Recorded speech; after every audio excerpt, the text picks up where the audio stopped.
What it boils down to is, do we want a transition which is going to make the most of the natural products we have in Europe, or do we want a transition which is going to indirectly benefit the fossil-based alternatives?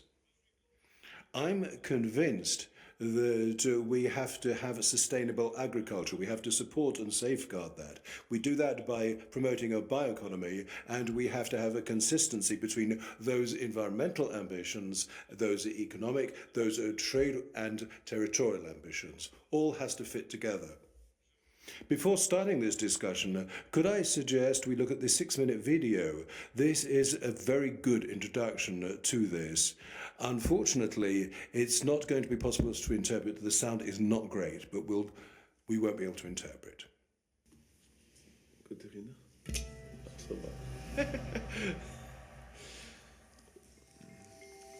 Have you ever really thought about the story behind your wool sweater? I don't just mean where it was made, but its actual journey through the Earth's carbon cycle. Well, it turns out that story is way more complex and honestly, a lot more surprising than you might think. So let's just get right to it.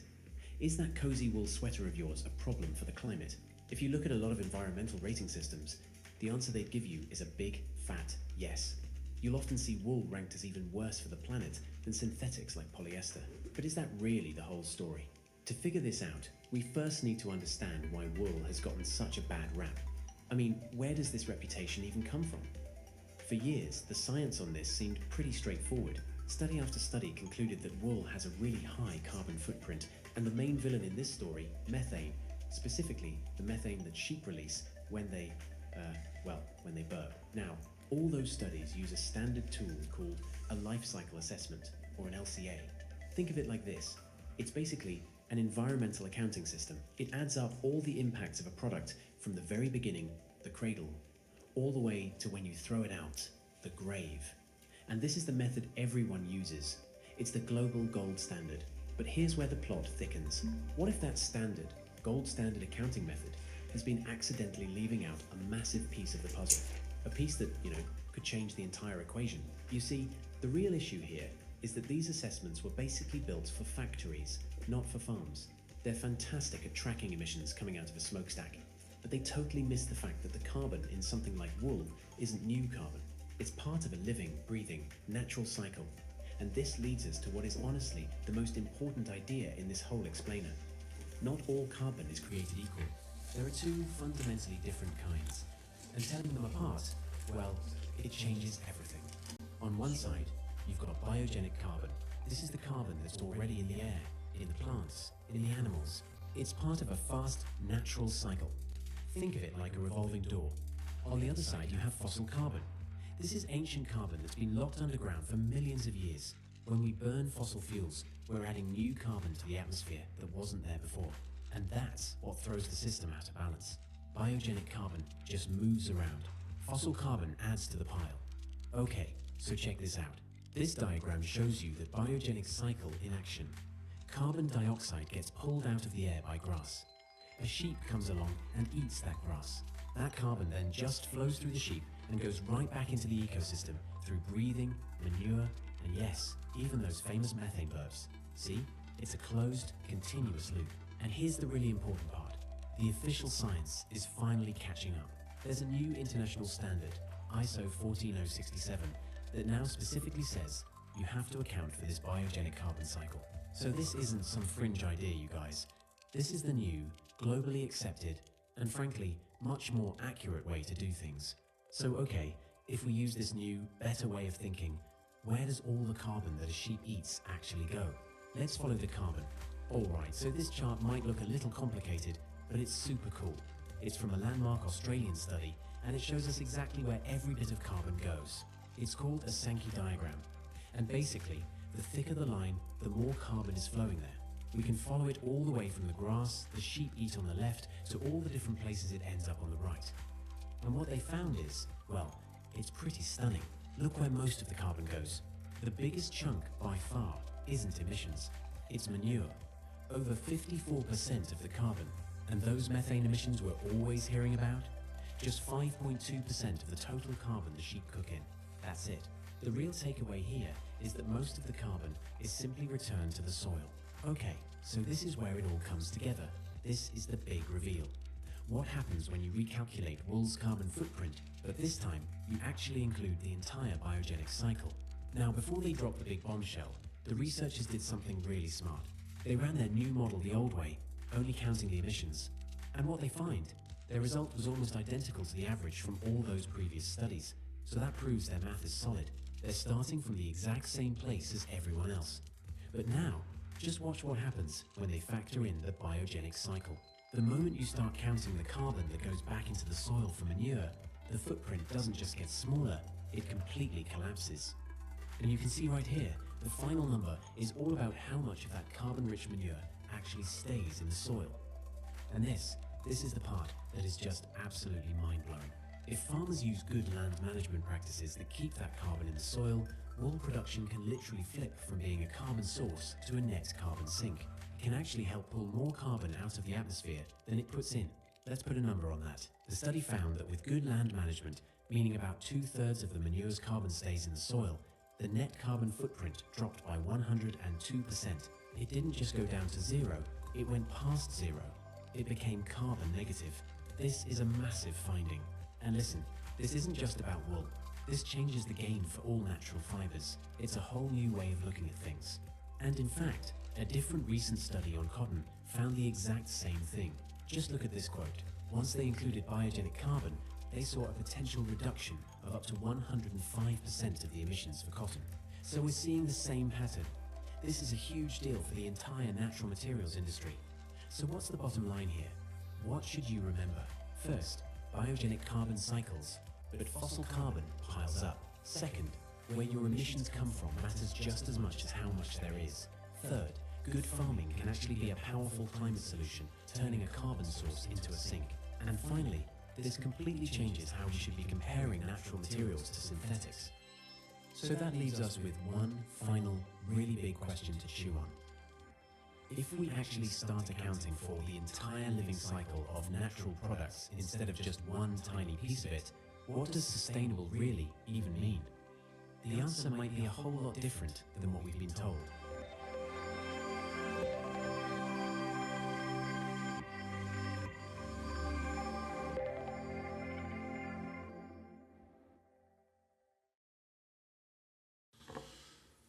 Voilà. Tout cela est vraiment... Well, I think that's all very interesting indeed. But today the situation is rather different. We're now going to hear from Paul Swan, who is the author and co-author on a study on biogenic wool, and he is based in Sydney, in Australia.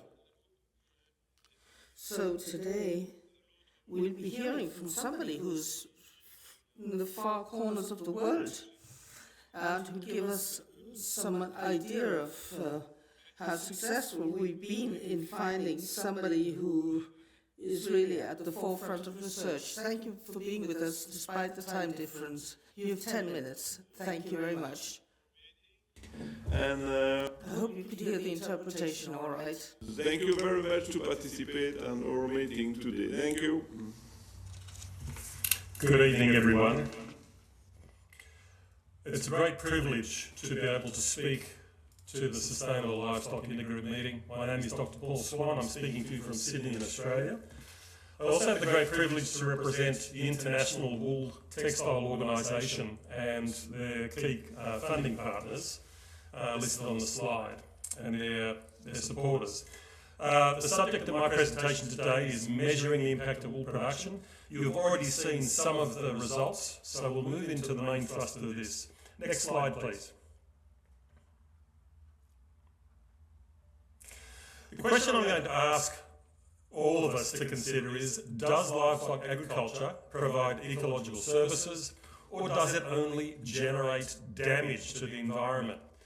Now, to answer this properly, especially as a scientist, you need to take a balanced view. You need to consider positives and negatives to come up with something which is fair and reasonable. Can we go to the next slide, please? In terms of environmental damage accounting, this is now the major way that we account for and compare textile fibres. In the EU PEF, which is soon to have the force of law, will have by design global impact and is essentially a regulated way of describing sustainability of products. The system works by accounting for damage and damage only. This approach was first, I guess, pioneered, if you like, damage accounting by Brown and Willman's Environmental on the west coast of the United States. One of their first clients was Made By in Amsterdam, and their approach was to essentially define some categories of damage that should be assess for different fibres, add up the damage, weight it, and then report a score, for example, in damage points per pound. At the same time, this is in the early 2000s, BWE were also developing the same sort of tool for Nike, which became the Nike Materials Sustainability Index. They then they gave it up, on-sold it, or gifted it to the Sustainable Apparel Coalition, who passed it on to Cascale when they rebranded, and it's now licensed and commercially available through Worldly as the ubiquitous HIG index. Some of you will be aware of this. What their approach allows us to do is to compare across fibres of very different production systems, which environmental science actually recommends you don't do. But I'll just show you, and this is current EU PEF environmental damage scores per pound for major textile fibre types. So what's clear from this is that sheep's wool and alpaca wool is rated as 11 to 33 times worse for the planet than synthetic fibres. Virgin fossil-based synthetic fibres, acrylic, nylon and polyester. The key thing for all of us, especially for people who like to talk about bioeconomy and its importance for us, is how can this be? Next slide, please. Our work, and you've seen some of it, highlighted that the problem is, one of the major problems is the carbon or greenhouse gas accounting currency that is adopted. What you can see on the left-hand side of the screen are the observations from 14 published life cycle assessment studies where they calculated the emission intensity of greasy wool at farm gate. You'll see that there are Northern Hemisphere and Southern Hemisphere production systems. There are 6 countries represented, 102 examples. On average, about 20 to 21 kilograms of carbon dioxide equivalent per kilogram of greasy wool at farm gate. This makes wool extremely, if you believe these numbers, extremely emissions intensive. So a single ewe in Romania, a single ewe in France, or running in the hills of Austria, like on Roland's property, could generate up to 100 kilograms of emissions per year of their life just from their wool. Now, the reason this is the case, and we need to understand this, is that life cycle assessment and these indexes use the IPP, IPCC and Kyoto currency, the CO2e unit. Now, these units are designed for carbon offsetting, carbon trading, and national carbon inventories. So they are designed, it's got to be a fungible, tradable asset that someone can purchase and that has value in the years ahead. They focus on using their standard approach of emissions only, and they require permanent removals. In fact, by permanent, I mean biologically inert, because carbon is actually food for life. So you have to take the carbon out of the global carbon accounting system, carbon cycle. Now if you adopt these approaches, these units, well then the biology of the system and the carbon recycling, which we call biogenesis, is devalued or ignored. You can't count existing good farm practices.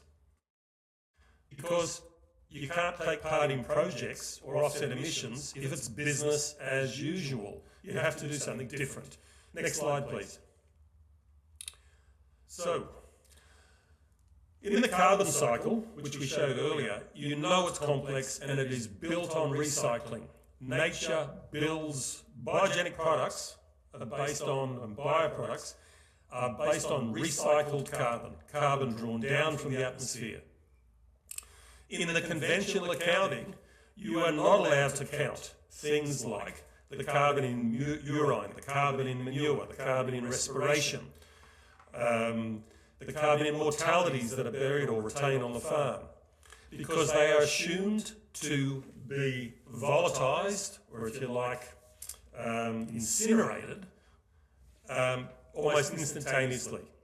You're also not allowed to count the carbon in the product as a biogenic system, a biogenic value, unless it has some permanence defined. So the way I represent this, and one of the great dangers of this approach, is it purports to measure the carbon cycle, it's just minus the recycling bit. Next slide, please.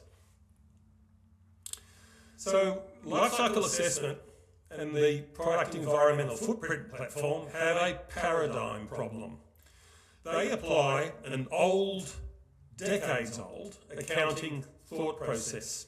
They don't distinguish between fossil products and bioproducts, or biocarbons and fossil carbons. They count all emissions as if new and permanent.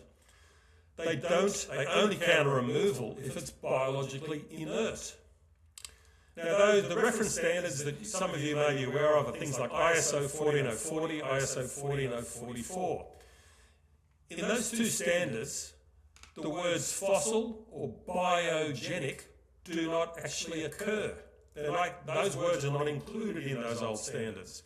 And it's those old standards that underpin most of the publications, inventory data sets, and the calculation models that exist. The new paradigm, or the newer paradigm, actually allows us to differentiate fossil and biocarbons. You are required to account for all carbon flows, to determine the materiality. You define emissions or withdrawals. You can define withdrawals or removals of varying permanence. You can calculate and report biogenic content in the bioproduct, whether it be wool, leather, meat, cotton, etc. You can calculate and report that separately. Now, there are a great number of standards now that are emerging out of the incredibly slow international accounting standard generation process. Our work is focused on ISO 14067. Next slide, please. Our study, and I really apologise for the resolution of that image, but you've seen it before, it's called a Sankey graph. In our work, we applied 14067 to build a bridge between the old LCA approach and the new thinking. This is the first study of its kind for wool, even though the standard was released 8 years ago. There's been a stunning silence from environmental accountants about this sort of work or this model. When we studied this across the three major agroecological zones from one of the most highly touted LCA papers, what we showed was that more than half of the carbon that the stock ingest is released as manure. If you count, the second biggest release of manure was through their respiration, their outbreath, followed by urine. The fourth highest emission or release was via the actual greenhouse gas emissions. And if you add up all what we call the recyclate flows, so these are the things that tend not to leave the farm. The carbon stays on the farm or is retained in some form. It adds up to the vast majority, nearly 85.2%. However, in standard accounting, we only focus on the 5% that is released as methane or emissions. Next slide, please. In our work, we've, as you saw in that video, we've gone through in detail, and this is taken from our published paper, which is widely available now and freely available. What we showed was that our model, firstly, it relates to existing published data, so that's the grey and the orange bars. But if you start to include biogenic function, the sort of function that occurs in the real world, well then the actual calculated emissions intensity dropped dramatically. The purple bars represent where you account for the outbreath of sheep. You don't count that as an emission, you say it stays on the farm. The manure is, you don't count the manure at all. You count the outbreath, the urine, and you count mortalities. Those three factors, actually if you don't count them as emissions or as add carbon immediately added to the atmosphere, that reduces the footprint by about 40%. If you allow for 1 in every 3 pellets of sheep dung to stay in the soil or be incorporated in the soil, that reduces the emission intensity by a further 32%. And then if you allow, let's say, the best practice or regenerative practice systems, for 2 in every 3 pellets of sheep dung to be retained in the system, then you end up with essentially a net sink of carbon. And this is just the carbon that the sheep have ingested. It doesn't include the carbon that they haven't eaten. So that's the plant matter they haven't eaten. That's the grass that survives. They graze only part of what is produced on a farm. If you count that, if you model the full flow through the farm production system, farms tend to draw down far more carbon than is actually in any way reasonably counted as an emission. Okay. In addition, we show that you can count in the raw material, this is Australian wool, there was about 1.7 kilograms of biogenic carbon dioxide equivalents per kilogram of raw wool, or 300 kilos per farm bale. The same sorts of values would probably apply for European wool as well. Next slide, please. Now, I'd like to wrap this presentation up, and I just wanted to point out to you all that this is a new way of thinking about this, but it is work that's been paralleled in cotton. We've got great interest in dairy, in leather, etc. Now, we've got 32 case studies underway, of which a proportion have been completed, a number are approaching completion, and the majority is still in progress or planned. Okay, but across, if you look at that, the United States, UK, Argentina, Uruguay, South Africa, Australia, and New Zealand. So across the major producers of apparel wool. Now these case studies, we're working with farmers. There were case studies and farmer groups. For example, the 10 farms in the United States are part of the Shiniko group. They're a yarn manufacturer. These farms are meant to have detailed soil carbon test histories. This is one of the key things we are looking for. Next slide, please. Now, there are a number of strategic implications arising from this work. Firstly, for the policymakers, it's really important to recognise the clear and present risks arising from some kind of regulated or PEF-sanctioned greenwashing based on an unbalanced scorecard. It's critically important for all of us and for my children, who are my teams, the next generations, that we balance the scorecards to include services as well as damage. And we need to really develop the bioaccounting profession. For brands and sourcing, it is possible to seek and to report for your products the biogenic content. And I know this with Gustavo's presentation, it's highly relevant to this area. For product designers, the ability to choose life fibres or fibres made from life, recycled life. And that in fact is the old root of the word biogenic means vita della vita, or life from life. So designed for biodegradability, for reuse and recycling, but use recycled carbon or biogenic carbon. And finally, for agriculture, industries and organisations, we need to see this as an overdue opportunity to correct a long-term fault. And we need to move quickly and report. But we also critically have to collaborate across sectors and communicate. Agriculture is great at behaving like it's made up of a whole lot of little tribes. but we need to see this as a global problem. Final slide, please. So I'd like to thank you. I'd like to leave it there. I really appreciate the opportunity.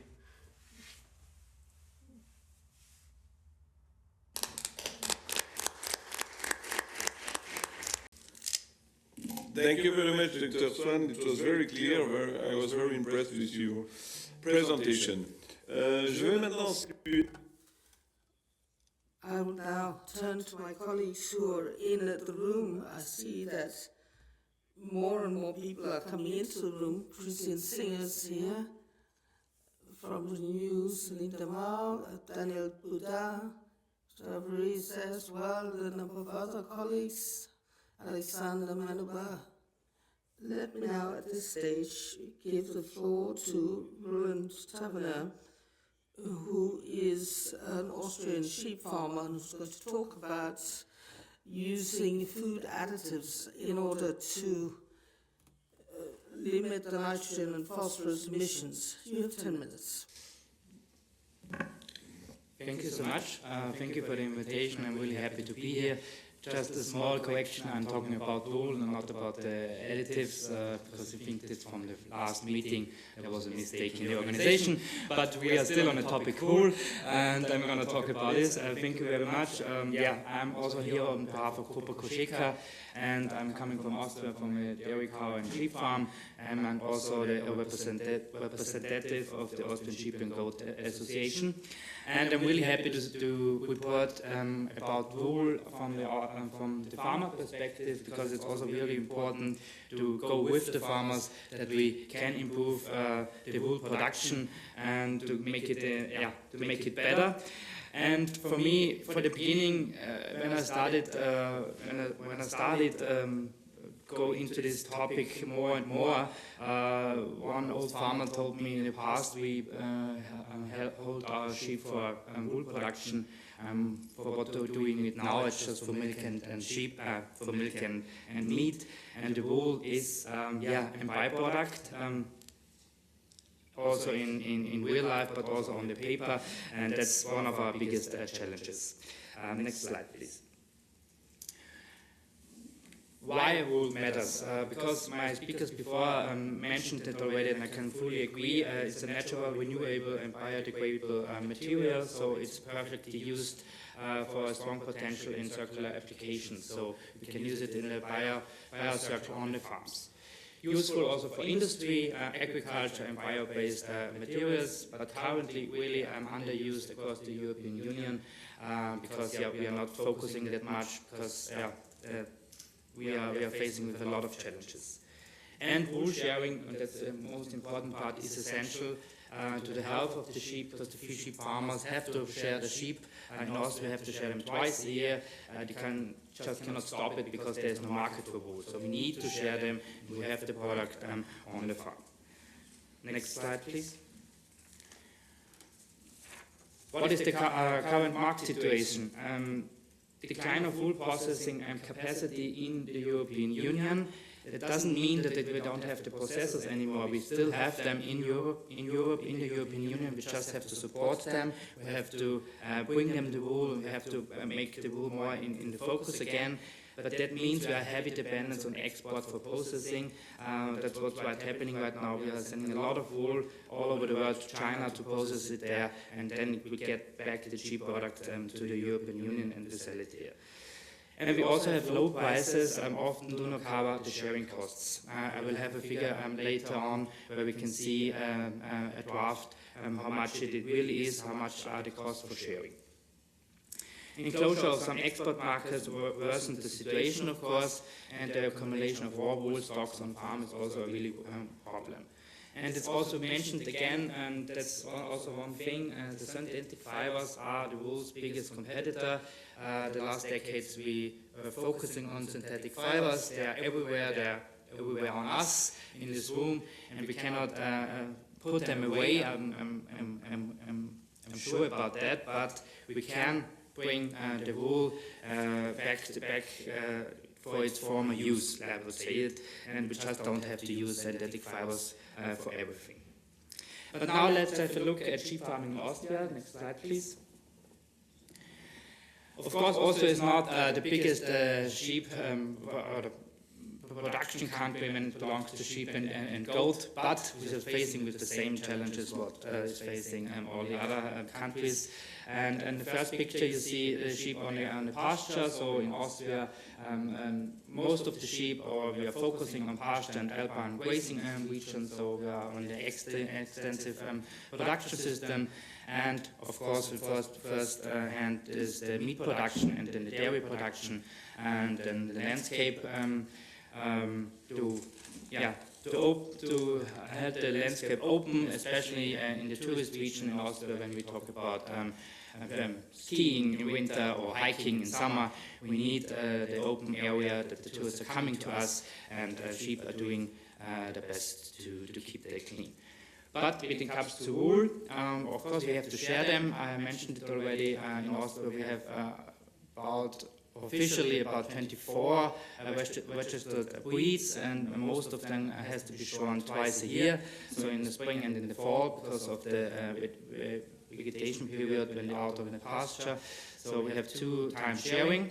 And if there is a demand in the market, we can collect the wool all over Austria. We have several spots in Austria where we are collecting the wool. It's not always possible, but it was possible in the spring in the western part of Austria, in Tyrol, where we collected a certain amount of wool. And we are collecting it in 3 different types: in white wool, black and brown wool, and mixed wool. And that's one of the problems, of course, because we have a huge variety in different kinds of wool types we are facing with, and it makes it not so easy for the processors, of course. But if that happens, then you see on the next picture the balls are coming to the process, so the scouring plant for washing, and we make a lot of products out of it: socks, gloves, textiles, but also, and that's a new thing, fertilizers. In this case, you can see it here, the imaginary plant goes up there, the pellets, because we are not allowed to use it like it is, the raw wool, you have to process it, it's like the pellets. Or also a new thing, 2 companies in Austria are dealing with it right now, is for isolation, for buildings, for sustainable isolation material. Next slide, please. I just want to show you, I would say, best practice example from Austria. We started 1.5 years ago the project Outwool. It means Autriche wool, to make it like a platform where people can contact us who want to know about wool. And what have we done? We were sitting together on a table from the sheep farmers, that was my person, till to the designer, and we decided to make one product out of wool, 100% made in Austria. And we did it. We did this vest made out of Tyrol mountain sheep wool. What's the meaning behind this? We just want to tell a story about wool and about regional wool again. So it is possible to process it in the member states in the European Union, and also to tell the stories behind the different types of steps from the processing. There's a lot of things to do, from the washing, from the knitting, from the walking, also till to the final design. And in the end, you have to convince the consumer again to buy this product, because it's pricey, I have to say it. And there's also one outcome of this project to say, if you buy a product 100% out of an organic product like wool, it costs more, and also when it's processed in our member states. Next slide, please. But it's just a little drop on a hot stone, I would say, because we have a lot more wool stored in the European Union. Comparable, in Austria we produce like 800 tons per year. When you see that Spain, they have about 20,000 tons per year. So we have a lot of wool potential in Europe, but when it comes to the margins or what the farmer really gets for the wool, there's a big problem because you have to share them, and when you're calculating the sharing costs, they are between 2 and 5 euros. Depends on the member states. And when we take the example from Spain, they get less than 50 cents per kilogram, and we get in average 4 kilograms per wool per year. So you can do the math, so it's not going to work out, so they have to pay for it, that the wool is to be shorn on the sheep, and then we have this gap on the farm, what means about the costs. Next slide, please. And that's one of our major problems, what we have also on the farms and also on an emotional level, I would say it, because I'm talking with a lot of colleagues and farmers, and the raw wool, like this good product, is classified in category 3 as an animal byproduct, and that makes it not so easy because it's in the same category as blood or higher risk animal products, and we have to process it before we are able to sell it or to bring it on the market.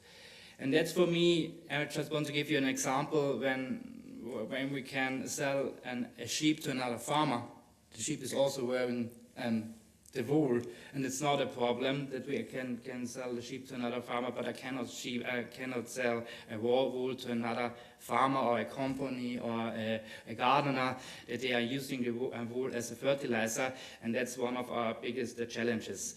And we cannot apply the wool directly on soil, and that would be a really huge opportunity for the farmers to get, and I will just want to say, to get rid of the wool that's not usable for textile production. Because we, of course, also sheep farmers want to have the wool in a textile in the end, but in our case, when I'm talking about Austria, we have so many different kinds of breeds that we cannot use every kind of wool for textiles. So the fertilizer thing would be a great opportunity, especially for the farmers, to get an income and a higher value out of it.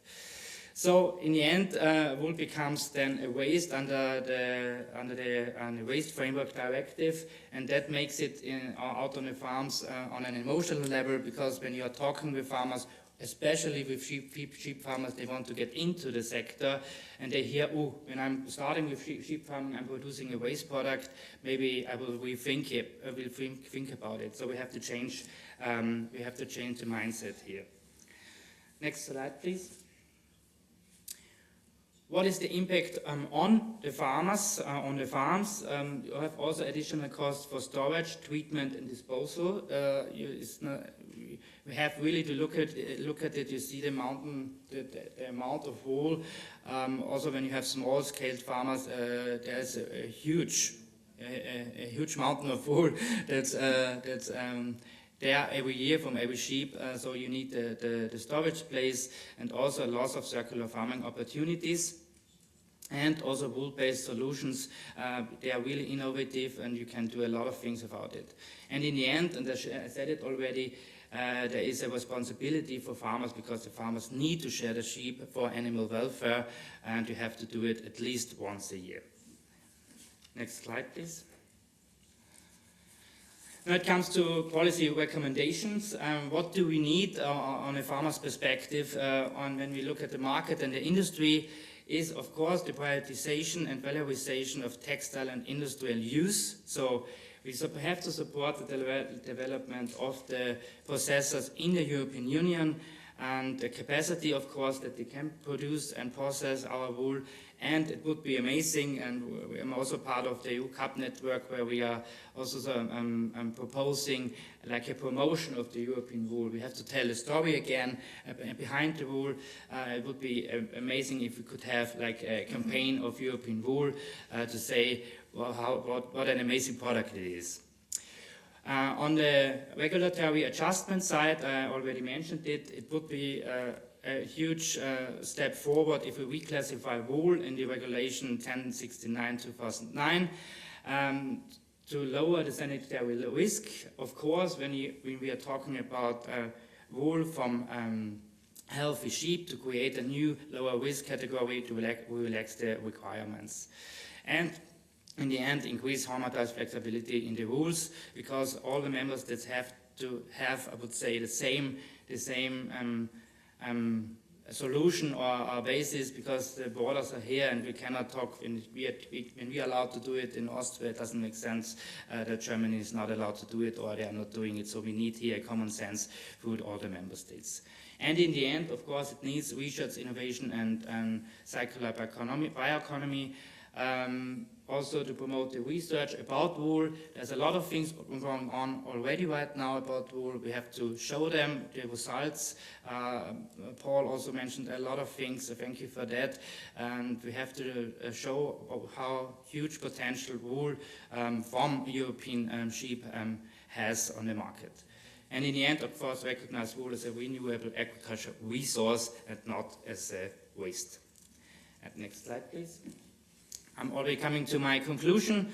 For the headline, like wool could be or is, for me, in my case, an European flagship within the now upcoming EU Bioeconomy Strategy and the Circular Economy Act and upcoming livestock strategy. There will be a possibility to add the value there, to change something in the mind of the farmers, and of course to get the farmers into the system, back to the system, and hold them into the farming system, because we need them. And why is it so? Also, the regulatory adjustment needed to unlock circular bioeconomy benefits, to reduce the costs on the farm and also for the processing, and support farmers' income and sustainability, because we need this, let's say, this third or fourth income to with the wool for the farmers, that they get on an economical basis. They can survive on the farms. And in the end, and one of my most important point, especially for Austrian farmers, I would say, is to support the rural areas and extensive grazing systems, because we need the sheep out on the pasture, out on the fields, and in Austria on the Alps. Because we need these fields and this area for our culture, for our lifestyle, and for our society. And that, in the end, it just have to say it's time to shift the paradigm. Wool is not a cost, but it is an opportunity. So let's make wool a resource again and change it. Next slide, please. And in the end, there's always a farmer who is really looking after his sheep. And in this picture, you can see the sheep are also following the farmers. So I really want to say thank you for the opportunities to speak to you, to speak to you about the topic wool. And I'm really convinced to change something and to do something for the farmers and for the wool production. Thank you so much. Thank you very much, Roland. Je vais maintenant passer la parole. Now, there are a couple of colleagues who wish to come in, Christine and Daniel. Christine, hear from you first, perhaps, if you'd like to come in, and then Daniel. Thank you, and thank you for the very good information about sheep and about their very important role in our system. And this week we talk about a fertilizer action plan, and I find it is a very good way to do it in this week to see wool is not only for textiles. We have another very interesting point. We can do something, and when I see it is in the Waste Framework Directive, we have a very difficult situation, and we can do. We can go a way to put it in another way, to see it in another way, and it is a very good point. And thank you for this information. And I think we have a very good point where we can work on it. Thank you. Thank you very much, Christine. Daniel? Mulțumesc foarte mult. Yes, thank you very much, Benoit. Thank you, Maria and Alexander. Unfortunately, this is a very complicated and complex topic, and actually a sad one. For me, it is sad to see that an animal product is treated as a byproduct. And it's unfortunate to see that this product was in decline. 20, 30 years ago in Romania, a farmer could buy a house if he had a flock of 300 sheep. So you realize the value of this product. Actually, wool was the main product that we got from sheep back in the days. Today, things are more complicated.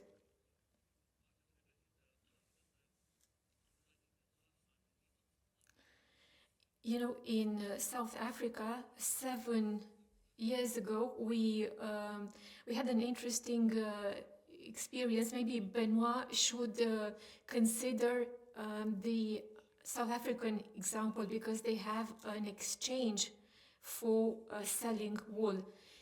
In Romania, we have Țurcana. This is a different breed of sheep. It's not as fine as Merino, but we can use it for pellets, for fertilizers, for insulating buildings, because here in the parliament we like to talk about the circular economy or the green economy, but do we actually do anything to bring it about? Because it seems to me that we are still very passive. We could, in Romania, what we do is that we send the wool to Turkey, they wash it and condition it, and then they send it back to us. Wouldn't it make more sense to do it in Romania? Wouldn't it be more cost-effective and better for the environment? So there's a lot of things we could do, and I'm very glad that we have this discussion. And yes, maybe we should start to amend the regulation and take wool out of this high-risk category. Wool is not the same as blood. This seems really absurd. We should give a very clear utility to this product. And colleagues, because we are now looking to rearm ourselves. You know that wool used to be a good product for the army, because we can use it in the defense industry. Soldiers don't only need weapons, we also need to eat, we also need clothes on the bodies of soldiers. So yes, we have circular economy. This is a great opportunity. So we could consider using wool for military clothes. And one more thing, and I'll stop. I believe our responsibility as MEPs is to start the process to amend the regulation and put wool in its rightful place, in the category of animal products and not byproducts. Thank you. On va avancer. So let's move on. Now Mr. Michael Lersch is going to have the... No, sorry, my mistake. Mr. Gustavo De Feo, who from a specialist researcher in carbon. Mr. De Feo, you have 10 minutes, please.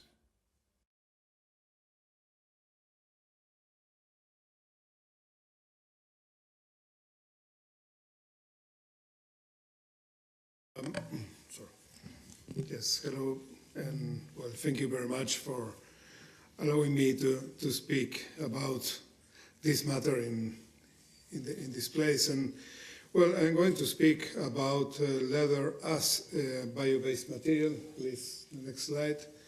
And the first approach that we had, that was when we have seen many alternative materials to leather coming to the market, and trying to understand if they were really more or less sustainable than leather. So, well, here I put two examples. So what are the intrinsic emissions of CO2 when we consider a synthetic material and what is for us a circular material? So the first case, you can see that synthetic materials are coming from petrol, where through petrochemical industry you can develop different sorts of polymers which can be used for producing goods. These goods can be eventually recycled. And we consider that in many cases they are generating micro nanoplastics that are really treated. Well, and I used to say in the best case for it, because we need, if we want to have a sustainable material, we need to reduce it upon the end of life to their minimum forms, in this case, CO2, okay? So we have to consider incineration. And incineration means that we are going to burn this material, consuming oxygen and liberating CO2 in the atmosphere, which is again a treat. When we speak on bio-based materials, we consider that our raw material is atmospheric CO2, which is processed by plants through photosynthesis, liberating oxygen, generating biomass, which can be used as material itself or as feed for animals, which can give us other materials like leather and wool, in this case, that we can use for doing our goods. And if in the worst case, again, we incinerate it, then we are going to consume the same oxygen that the plant originally delivered on the production of the biomass, and then we are going to have a zero impact on the intrinsic material. Clearly, when we speak on circular processes, and when we speak of production, we need energy, we need transportation, etc. What for us is very important is to consider each of these events separately so as not to have compensations where at the end, after an LCA calculating under certain standards, then with these compensations we attribute maybe a lower impact to a material which is really more insidious for environment. So for us, sustainable materials should be durable, reusable, repairable, renewable, and we should know exactly their environmental fate.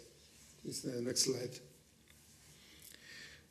Regarding this, the impact of plastics, and especially micro and nanoplastics, is really just known since few years. So I have seen that just in the last 10 years, there are papers amazing which are speaking on the impacts of these forms of plastic. So the problem of certain polymers is the pattern of degradation that they have, so reducing the length of their chains, becoming so microplastics, which at the end finish also in our bodies because they are also accumulated by animals and by plants, and even worse with nanoplastics because they are so fine, which can enter in our blood circulation and penetrating the blood-brain barrier, and then became a neurotoxic. And that are some of the known treats that this sort of contaminations are causing. Next slide, please. So what we know about this sort of plastic is that if we demolish them, then we are increasing greenhouse gases abundance, and that is causing the global warming.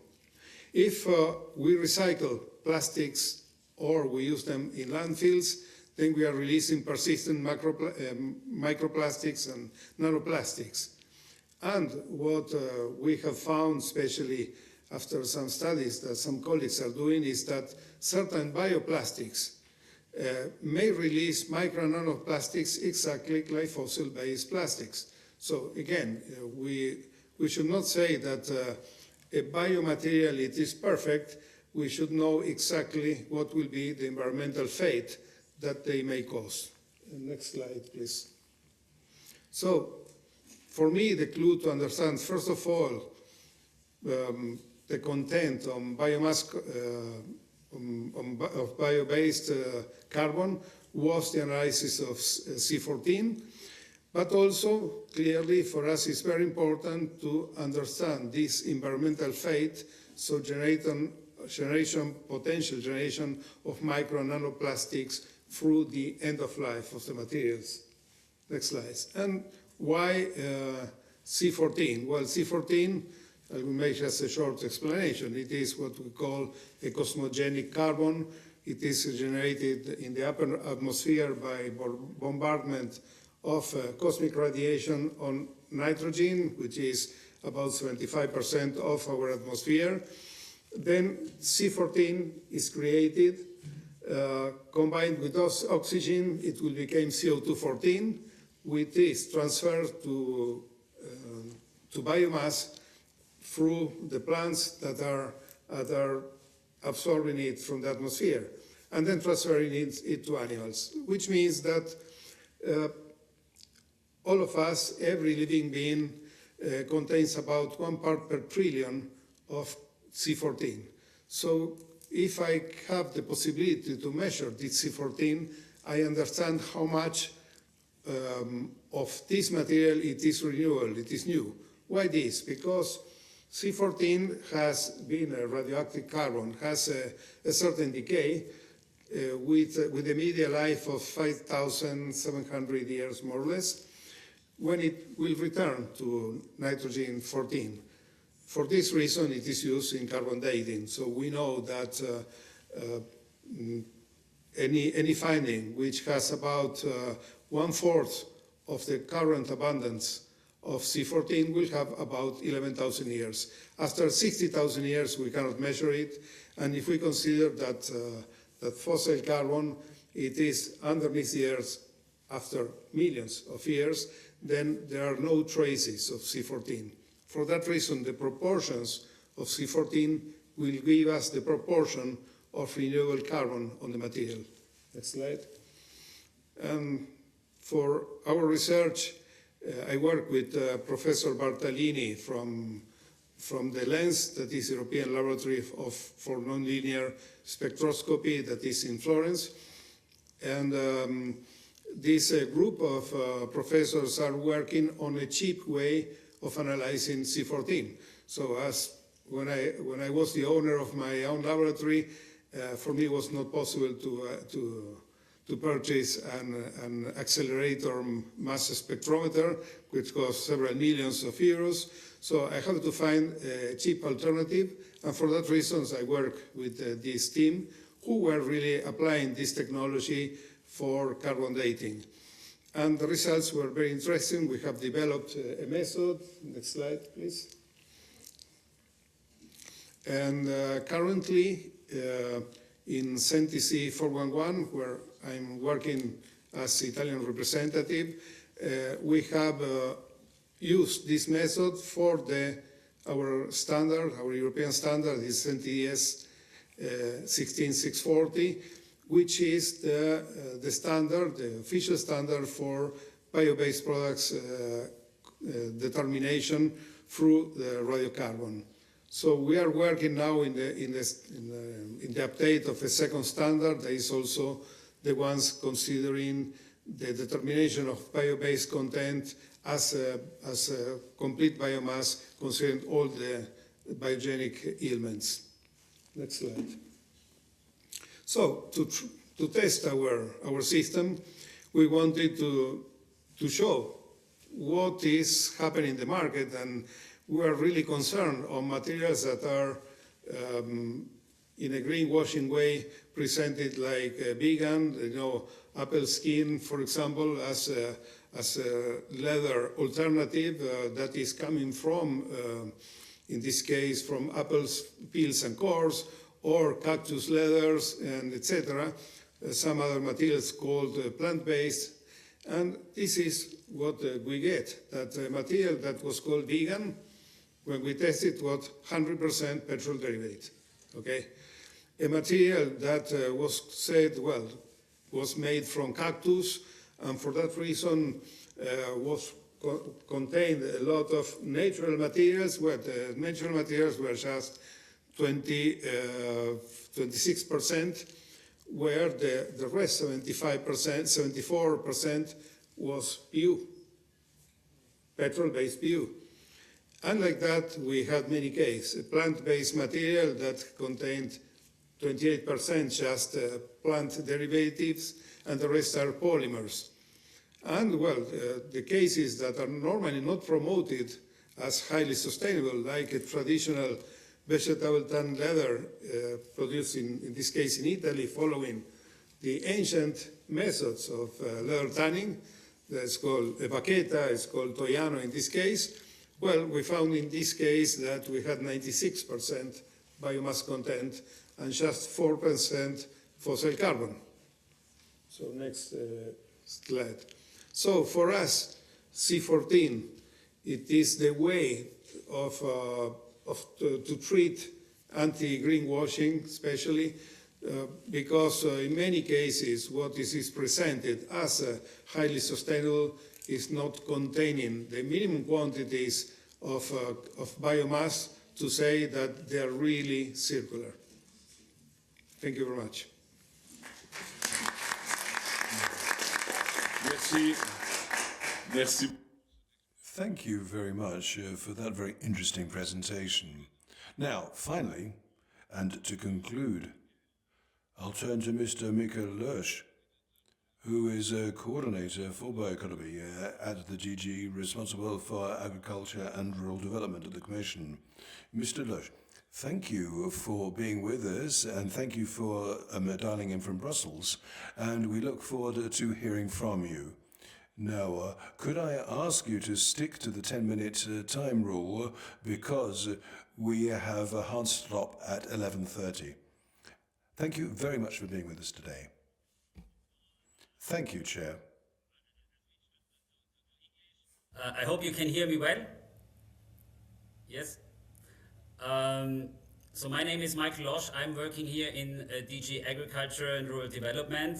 But I think I have been invited by you and to this honorable group because I was part also of the drafting team of the bioeconomy strategy together with DG Environment, who had the lead. Mrs. Commissioner Roswell had the lead on this strategy. But so together with DG Environment, DG Grow, and DG Research, we were drafting and this piece of strategy. I'm very happy that the strategy has been well received already in the Council. We have Council conclusions in April, 17th April, and I'm also very happy that yesterday I have seen that the European Parliament, the Agriculture Committee also launched a study. I've read it overnight on the bioeconomy for agriculture in the future. I think also very interesting and supporting very much the lines of this strategy. I thought I will not make now a presentation of this strategy, which is well known and also already responded to by the Council and here in the Parliament. I think you moved already into the implementation, and I congratulate really to this round today, this intergroup on livestock and the theme of sheep and wool and leather. And I will first just be very short on the bioeconomy strategy, but then go a bit into the subject. I think that would be the sense. Also Commissioner Hansen, Agriculture Commissioner, is very attached to the strategy, and it was also shown that the strategy, bioeconomy strategy, has also been discussed in the Agri-Fish Council before the Environmental Council adopted then the conclusions. And we are really trying to build in the aspects of the bioeconomy into the future design of the Common Agricultural Policy. You know, there is current ongoing debates in Council and Parliament on the new MFF and CAP proposals, which are not undisputed. I think that's a very hard discussion here. The strategy, the bioeconomy strategy, has, as you might remember, the 4 pillars, and I think that was important for us to start with an enabling strategy in the set of this new competitiveness compass. Not thinking immediately about we need new regulation or we need new targets, but let's think about how can we support farmers, how can we support industry, how can we link primary producers to downstream industry to make this a success. And one of the main themes is the substitution of fossil materials. When we discussed the scope, there was a lot of discussion that bioeconomy is, of course, a large subject covering also the agriculture, food production, covering also bioenergy. But the strategy chose here really to be very much focused on the substitution of fossil materials with bio-based materials, recognizing that food policy is part of the vision for agriculture and food strategy line, and energy has also its own acquis with the RED 3 and the revision of that, and the whole energy acquis. So this is really something very focused, and I think this is also a success story of this strategy. So the strategy starts with pillar 1, enabling, supporting. There's a lot of instruments. The CAP is an important instrument, but also the CBE, the Circular Bioeconomy Joint Undertaking, in which DG Agri is also participating in the budget. 2 billion euros of investments have already been generated, and this will be continued. And there will also be, there will not be, but it's proposed to be in the European Competitiveness Fund a specific window on which also includes not only health and biotech, but also agriculture and bioeconomy aspects. A window of 20 billion euro, which we are already preparing to design, and hopefully this will be also agreed. Would be an important boost to connect the primary producers also to the industry. The second pillar is really the demand side, is what I would call the lead markets, and I was very much also part of that, and defining here these lead markets where materials can be substituted. And there we have lead markets of classically bioplastics, we have production, construction materials for the wood, the bioplastics, where a lot of agriculture, sugar-based, starch-based, lignin-based material can come in, but also textiles, bio-based textiles are a lead market, and also biofertilizers are a lead market. So with this we had set out already the clear direction and focus of the strategy. The third pillar is then how to ensure that the biomass, which is necessary to make this happen and to make this substitution, is available in a sustainable form, long-term calculations. Do we have enough biomass? And we think yes, we have. There are markets, but there are sustainability criteria which are already there for European agriculture and forestry. So we did not propose here new sustainability criteria, but just propose to decently develop bottom up what we have. And the fourth dimension is, of course, then the international duplication and cooperation for the bioeconomy. Now, let me come, after this short introduction, to more concrete what the role of the CAP and DG Agriculture is in this bioeconomy strategy. I think it's pretty clear. The CAP can provide a lot of investment support in this area. With our investment aid under the second pillar, Article 73, and also in future proposed to be continued. We can, farmers can, and cooperatives can invest in processing of their Annex 1 agricultural products, also to further non-agricultural products. So this would exactly be investments in also wool treatment, in diversification on farm, in a cooperative manner or alone.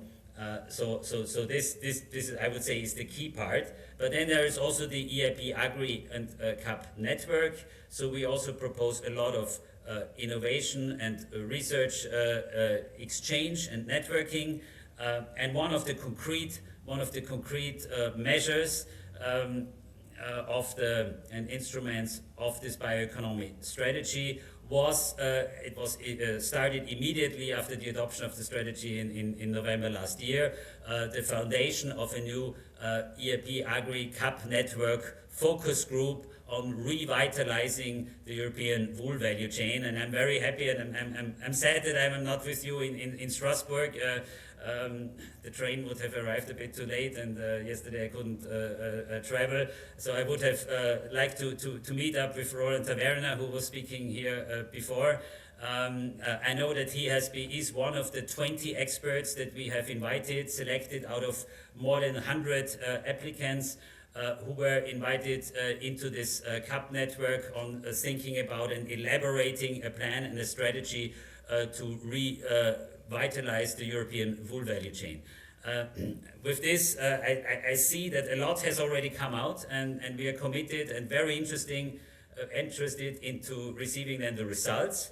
There was a second meeting just last week, the final meeting. There were two meetings. The last meeting has been last week in Spain, and now the final reports will have to be made by the 20 experts, and we assume that will be ready then after summer and will also be published.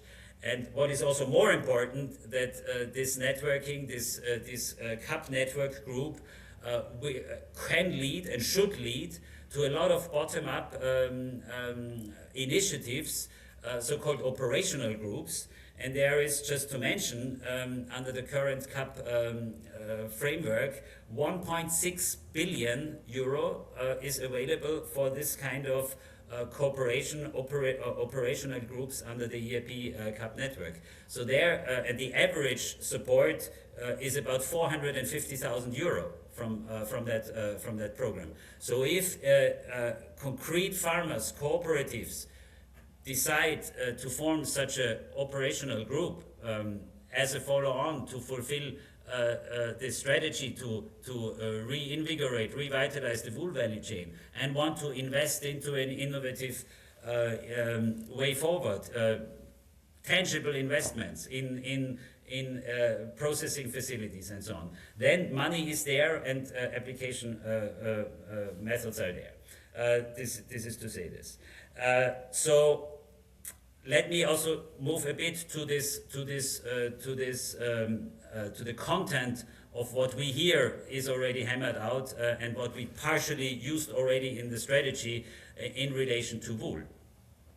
I see three main issues for the wool value chain, and they have all been mentioned here today.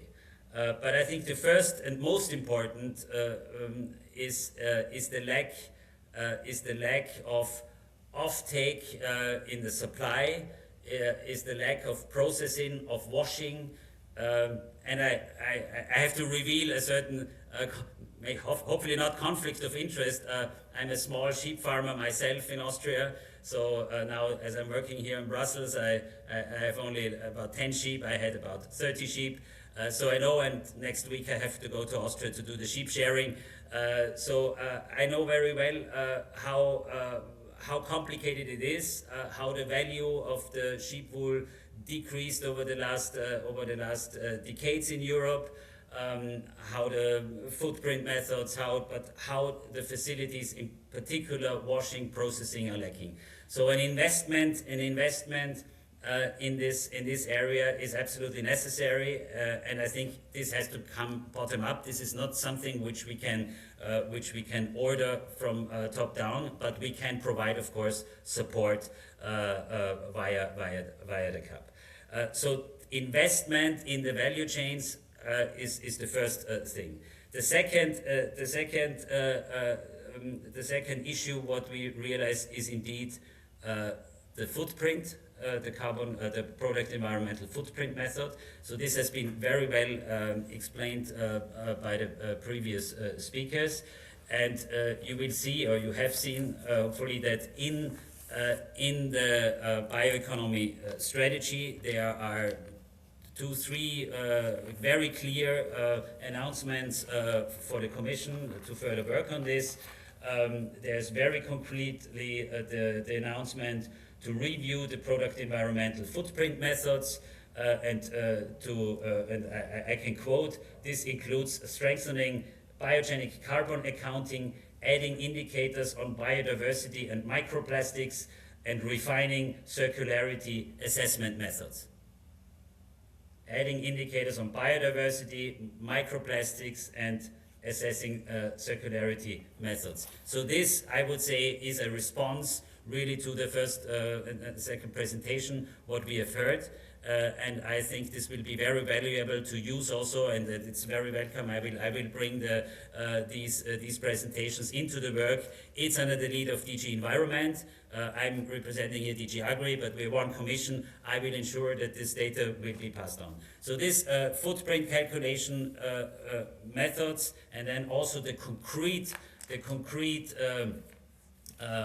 let's say, play out in the product-specific applications. So there is a product environmental footprint specifically for textiles and apparel, and this is worked out according to a recommendation, which will also be reviewed, and then industry is sitting together to make this bottom up. And I think we also have to ensure that enough representatives of wool and natural fiber sectors are represented in this work. I think this is key. So this product environmental footprint can create demand pull, can create awareness, but I think there is then a third important pillar of issue, and this is, and it has also been mentioned, the issue of the animal byproduct regulations, and the possibility to use raw wool, and I have to stress raw wool. As soon as the wool is treated, is washed, disinfected, there is no issue anyhow. But it's exactly for the non-textile use, in particular soil and fertilizer use, where it would make no sense to wash the wool before you apply it to the soil. And there we have to do with this issue of the classification of raw wool in category 3 of the animal byproducts legislation. We are well aware, and I congratulate also Copa Cogeca for this position, which was also very well presented today, on the possibilities. And just the last reference, 2 days ago the Commission adopted the Fertilizer Action Plan, which was under the lead of my Commissioner Christoph Hansen, and we see, you can see on page 11, there is language on facilitating, on tackling this issue. The Commission will assess measures to simplify the management of animal and other byproducts, including biogas and so on. And the Commission will also examine how the provisions of the Animal Byproducts Regulation could be further improved to facilitate the marketing and use of bio-based fertilizers of animal origin.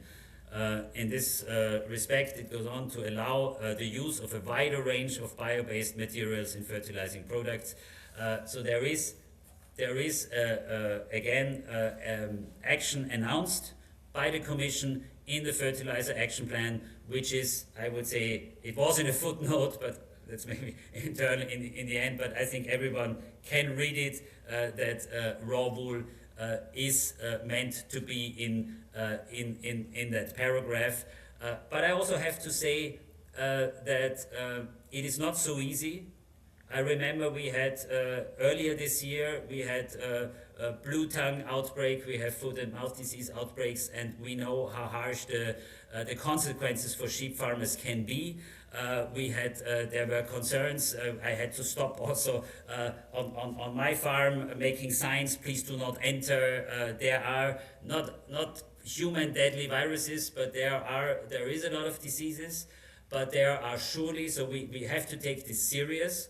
And we also have to look for the possibilities of the derogations which exist.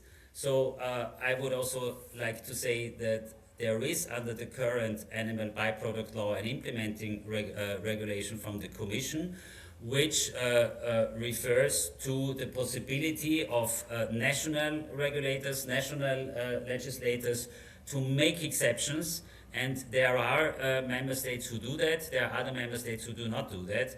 So there is the possibility already right now to, on national and local scale, to use raw wool for fertilizing and applications to the soil without treatment. And there is also necessary, I think, an exchange of practices, maybe of low threshold, low cost practices to ensure a minimum of sanitary attention and precaution. I could imagine, and what we heard, that just by storing the raw wool for a few weeks, and you see that the animals remain, are not infected, are still alive, and so they are not, there is no blue tongue, there is no foot and mouth, can help to clear maybe this raw wool. So even without physical or chemical treatment, just by handling or by cooling, there might be different treatments. We discussed it also with Copa Cogeca, and this is also part of an action which is also mentioned in the bioeconomy strategy. So again, the CAP network, the ERP network, can also could also tackle this question of exchanging best practices of treatment of raw wool, applications of raw wool as fertilizers. So there is the possibility of ongoing initiatives under the CAP network in line with what has been announced under the bioeconomy strategy. So I'm very committed to bring this subject also forward from DG Agri side. We have to coordinate this with our colleagues in DG Environment, in DG Grow. But we're willing to do that, and it was very interesting already to listen to the presentations today, and I'm further listening to the debate. Thank you. Thank you very much. Maintenant, It's now time for questions. Do you have any questions for the speakers and Mr. Lush as well? Who's already said a lot, but is going to be here till the end of the meeting. If you've got any questions. Michael McNamara is here. You're very welcome, colleague from Renew. Does anybody have anything they would like to raise at this stage? Okay, yes. Okay, thank you, Benoit, and thank you for this intergroup. Very, very, very interesting. Eric Koenig from Total Energies. So we can say that energy and agriculture have now more and more things in common and cooperation, and this is why we are cooperating also with French Farmers Association for several years. So contact with Copa Cogeca and also in this. And I think these two presentations was very inspiring to mention, I would say, circularity, increase of revenue for farmers. Very important for this. And I think what is very important, and it's also increased in the time of today, sovereignty, which is also very important for us. So the example for me, what is very important is to mention that what was mentioned in the two things is sometimes wood, I would say wood, and also manure as a value. And we must not treat them anymore as waste, but we need to integrate them and to put them to increase the value of these things. And this is why what we are doing, because we are also involved in biomethane production in this, and I've been in touch with Benoit for several years on this, and I take the opportunity that Mr. Lush is on the phone to say that we have a special request. In this is, of course, that biomethane, you have a digestate, I would say, was coming from manure, and it's to be sure that as it is today treated as a waste, we would like if it could be possible, to be there now to integrate them as a fertilizers in the FPR, fertilizer product regulation update, which is that's very crucial, especially in the time when we need to import, I would say, fertilizers from I would say, either Hormuz, I would say, from the Middle East, or from sometimes also from Ukraine. So this is very important for us to take this into account, to bring value. And also I notice very positive, and I would be short on that, on biomass. Biomass we need to increase. I'm very happy with the comment from Mr. Lush on the value of biomass which should be integrated for value for different applications. So this is positive. And after that, I would like to make one comment to Mr. I would say to the last presentation. I fully agree for circularity. We must fight against greenwashing, clearly on that. But your presentation for me referring, I would say, plastics are sometimes a little bit too simplistic, we can say, because more and more plastics are, when you say incineration, is not to emit CO2, is to produce energy. This was the past. And now when you say about bioplastic, you have different types of bioplastics. Some of them, I would say, use as the same traditional fossil fuels, plastics, but some of them are biodegradable. So we need also to take this into account, and this is why we need in your analysis, it's very important to analyze it. I fully agree. We need to analyze it, but we must be done on a healthy approach, technical and very deeply professional approach. That is my comment to your presentation. D'autres réactions? Anybody else? Okay. Yes, well, I understand it was simplistic. It's what I could do in 10 minutes. Really, I have a really longer course that I'm doing on different sorts of materials that are used also in textiles, where we are approaching each of the cases. I understand, but in my case, and what I was speaking here was regarding, for example, PLA, that is giving some problems also when you're trying to do mulching and other applications and so on. So I'm sorry if it was too simplistic for today, but. Voilà, je vais me permettre. Well, I will now conclude the meeting. Oh, sorry, we have another question. Last question, because then we must conclude. We're a European wool processor. When we process our wool, we wash it. We produce a lot of dirty water. We concentrate it. We make products, including dust as well.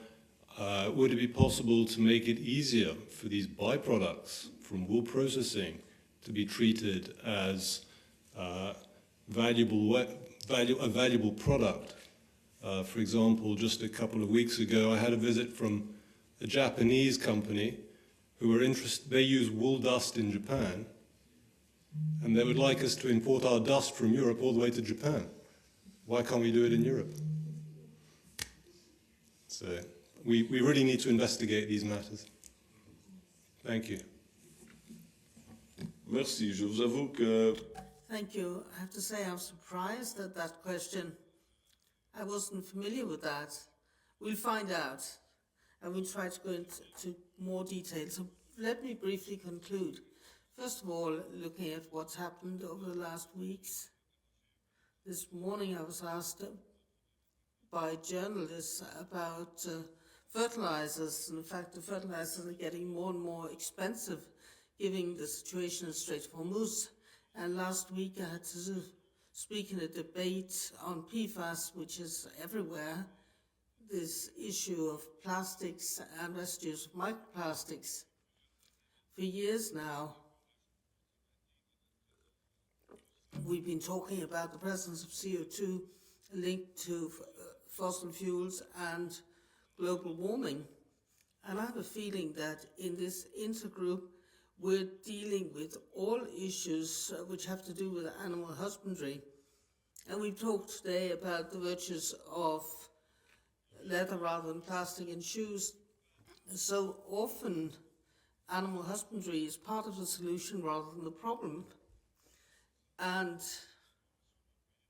having heard from Slush from the European Commission, it becomes clear that decision makers are beginning to change the way they see things, and that animal husbandry is part of the bioeconomy and that needs to be developed in Europe. It's part of our foundation, it's part of the solution. So that's what I want to say by way of conclusion today. We're going to have to wrap it up because we need to vote, Michael, at 12 o'clock, but I'll give him the floor. Just wants to thank you for this meeting, which is fascinating, as all of the many meetings that you've organised here in conjunction with your very capable team are. It was interesting to see Mr. Lush on the screen when I came in, and I do apologise for being late. I had actually met him before about this issue. It's a big, major issue in Ireland. It's one that I would have worked on a small bit as a national parliamentarian in Ireland. And of course, I know you've focused very much on waste and the categorisation, but I mean, there's a huge drive towards insulation in Europe, and of course we use materials which are highly polluting, but nevertheless are deemed to be on balance beneficial because of the insulating properties that they provide. Of course, wool is a very insulating material, one traditionally used in building through the Middle Ages. You see wool still in the walls of medieval houses, and it's one maybe that the Commission might think about it. Perhaps not the Directorate General that Mr. Lush works for, but it's one that we really should look into, because using wool as an insulator in homes again, and because of the great insulation value it provides, and ultimately once it's taken out in 50, 100, 1,000 years time, it's not polluting like some of the materials that we are using for insulation. Thank you. But again, thank you for this really interesting meeting, as always. Thank you, Michael. Voilà, merci. Thank you all very much, and we will meet again on the 24th of June at 2 in Brussels for our upcoming work, which I hope will be very constructive. Thank you all very much, and see you next time.